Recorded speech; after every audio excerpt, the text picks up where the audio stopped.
The snow fell soft and steady on Christmas Eve, dusting the quiet streets of downtown Minneapolis in white. Emma Rodriguez sat alone at the bus stop, her worn cardigan pulled tight around her shoulders. The cold seeped through the thin fabric, but she barely noticed anymore. Her fingers trembled as she counted the crumpled bills in her hand one more time, hoping the number would somehow change.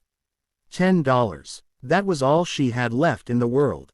Emma was 23 years old, though the worry lines around her eyes made her look older. Just 3 months ago, she'd been a nursing student with a bright future ahead of her. Then her mother fell ill, and everything changed. The medical bills came first, then the impossible choice between paying for treatment and paying rent.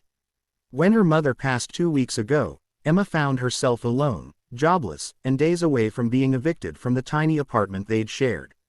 She pressed her forehead against the cold glass of the bus shelter and watched her breath fog the surface.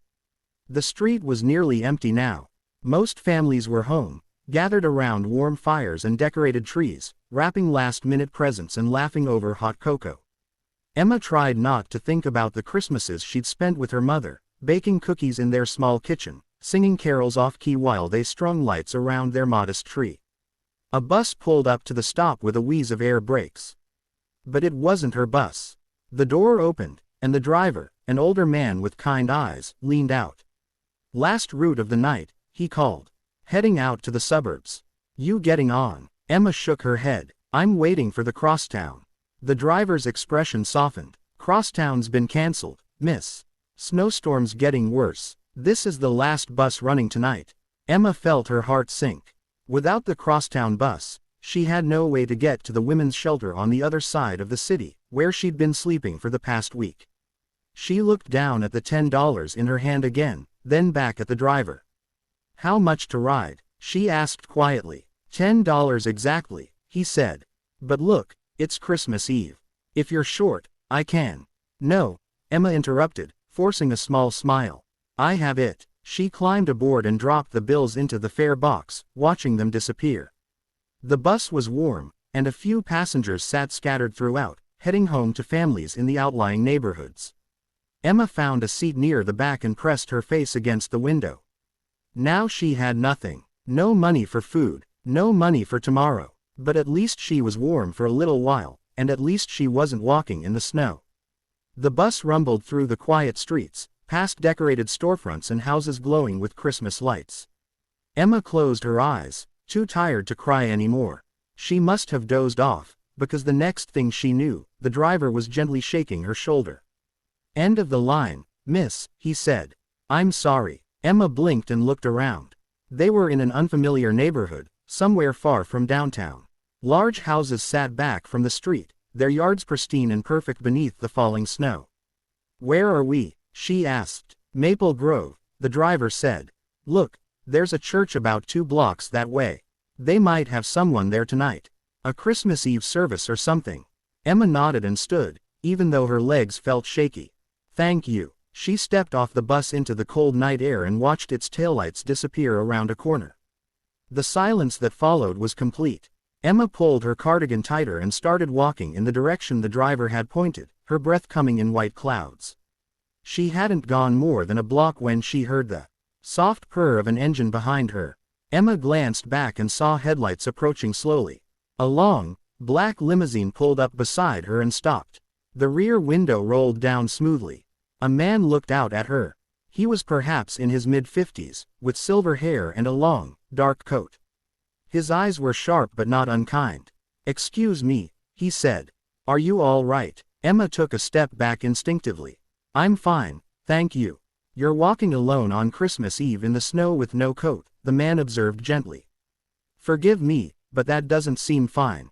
Emma didn't know what to say. She stood there, shivering, as the snow continued to fall around them. The man studied her face for a long moment. Then he said something that made Emma's breath catch in her throat. "You look exactly like someone I used to know," he said quietly. "Someone who was kind to me when I had nothing." He opened the limousine door and stepped out.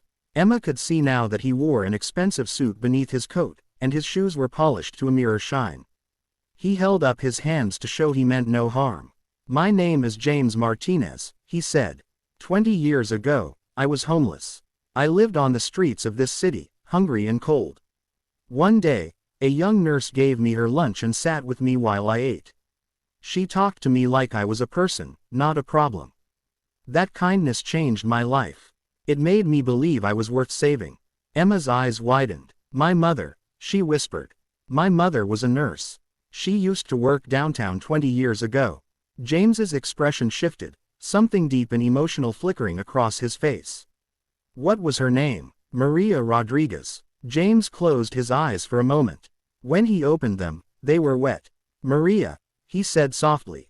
She told me her name was Maria. She came back the next day with a sandwich and information about a shelter. She checked on me for weeks until I finally agreed to get help. I never got to thank her properly. The snow fell between them, soft and silent. She passed away 2 weeks ago, Emma said, her voice breaking. Cancer. James was quiet for a long time. Then he said, "Get in the car, Emma. Please." Emma hesitated, but something in his voice, in his eyes, made her trust him. She climbed into the warm limousine, and James sat across from her. "I'm going to help you," he said simply. "The way your mother helped me. I'm a real estate developer now. I have resources, connections. Whatever you need. A place to stay, a job, help getting back on your feet. I'm going to make sure you have it." Emma started to cry then, the tears streaming down her cheeks. "I gave my last $10 away tonight," she said. "I didn't know how I was going to survive tomorrow." James reached into his coat and pulled out a business card. "You gave it away to get somewhere safe," he said. "That's what your mother taught me, that sometimes the bravest thing we can do is keep trying, even when we have nothing left." He handed her the card, and beneath it, an envelope. "There's enough in there for a hotel tonight and food for the week. Tomorrow, Christmas Day, take the day to rest. The day after, call me. We'll figure out the rest together." Emma held the envelope with shaking hands, unable to speak. "Your mother gave me a future when I had none," James said gently. "Let me return the favor. Merry Christmas, Emma." The limousine drove through the snowy night, carrying Emma toward a warm hotel and a tomorrow that suddenly held hope again. She pressed her face against the window and watched the Christmas lights blur past, thinking of her mother and the kindness that had traveled across 20 years to save her. Sometimes miracles come wrapped in memories, delivered by the love we give away, returning to us when we need it most.